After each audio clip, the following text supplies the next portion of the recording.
கதை குருவிக்கும் நரிக்கும் ஒரு பாடம். வணக்கம்.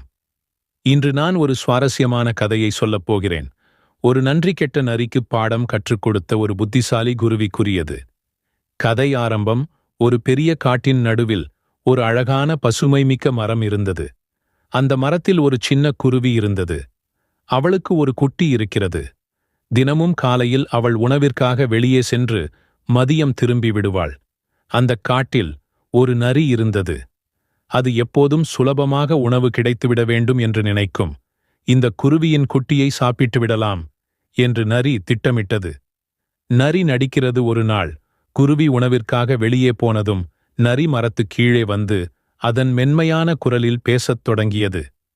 அம்மா குருவி, நீ எங்கே போயிருக்கிறாய்? உன்னை காண ஒரு நாளாய் எதிர்பார்த்து கொண்டிருக்கிறேன். நீ வந்து பலன் தரும் பழங்கள் கொடுக்க வேண்டும். உன் சின்ன குட்டியோடு பேச வேண்டும். குருவியின் குட்டி நரியின் வசதி பேச்சை கேட்டுவிட்டது. ஆனால் அது தனது தாயின் அறிவுரையை நினைத்துக்கொண்டு அமைதியாக இருந்தது.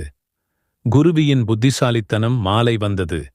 குருவி உணவுடன் திரும்பி வந்து மரத்திலிருந்து எல்லாவற்றையும் கவனித்தது. ஏய் நரி, நீ இங்கே என்ன செய்கிறாய்? நரி மென்மையாக பேசி, உன் குட்டியிடம் பேச வந்தேன். அதை நேசிக்க ஆசை. குருவி சிரித்தது. அடடா, சரி, நீ எனது குட்டியை காண விரும்புகிறாயா? நிச்சயமாக. ஆனால் அதற்கு நீ முதலில் உன் கண்களை மூட வேண்டும். அப்போதுதான் என் குட்டி வெளியே வரும். நரி உடனே சரி என்று கண்களை மூடிவிட்டது. அடுத்த நொடியில் குருவி ஒரு பெரிய கிளையை கொண்டு வந்து முழு சக்தியுடன் நரியின் தலைக்கு போட்டது. டக், ஆரங் என்று நரி அலறியது. அதன் தலையில் வலி. நரி ஓடிவிட குருவி சிரித்தது. என்ன அம்மா நரி, நீ என் குட்டியை காண வந்ததா, இல்லா புத்திசாலித்தனத்தை கற்றுக்கொள்ள வந்ததா?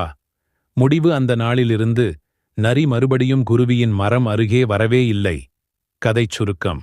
புத்திசாலித்தனத்தால் சிறியவர்களும் வலுவானவர்களை எளிதாக வெல்லலாம். இதுபோல இன்னும் கதைகள் விரும்புகிறீர்களா?